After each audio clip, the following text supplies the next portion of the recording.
નમસ્કાર મિત્રો, હું વૈદ યજ્ઞેશ દવે. આજે મોસ્ટ ઓફ માણસોને એક તકલીફ રહે છે, ખાસ કરીને લેડીઝોની અંદર જોવા મળે છે અને પુરુષોમાં પણ મહદઅંશે જોવા મળે છે કે હવે સાંજ પડે એટલે થાકી જાય છે, નિર્બળતા એક પ્રકારની શારીરિક, કે કોઈ પણ વસ્તુનું કામ કરો તમારું શરીર થાક લાગે છે.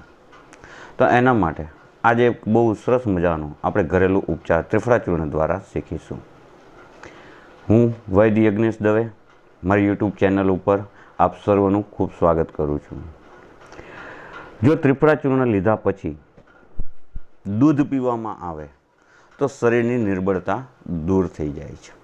હવે નિર્બળતા તો દૂર થઈ, પણ સાથે સાથે ઘણા એમ કે ભાઈ મારે શરીરને તાકાતવાન પણ બનાવવું છે કે જેથી કરીને હું કામ કરું તો મને થાક ના લાગવો જોઈએ. તો એના માટે તે ત્રિફળા ચૂર્ણ ઘી અને સાકર, ક્રિસ્ટલ સાકર ને ઓલી દેશી ગાંગડા આપણે સાકર આવે છે, એ આખી સાકર જેને કહેવામાં આવે છે, એની સાથે જો ત્રિફળા ચૂર્ણનું એટલે કે ત્રિફળા ચૂર્ણ, ઘી અને સાકર આ ત્રણેયનું મિશ્રણ કરી અને જો સવારે અને સાંજે 2 ટાઈમ લેવામાં આવે છે તો શરીર તમારું બળવાન બને છે, શરીરની અંદર બળની વૃદ્ધિ થાય છે અને કામ કરવાનો જે થાક લાગે છે તમને સાંજ પડે અથવા તો કોઈ પણ પ્રકારની શારીરિક નબળાઈ હોય છે એ દૂર થઈ અને શરીરને બળ પ્રદાન કરે છે. જય ધન્વંતરી.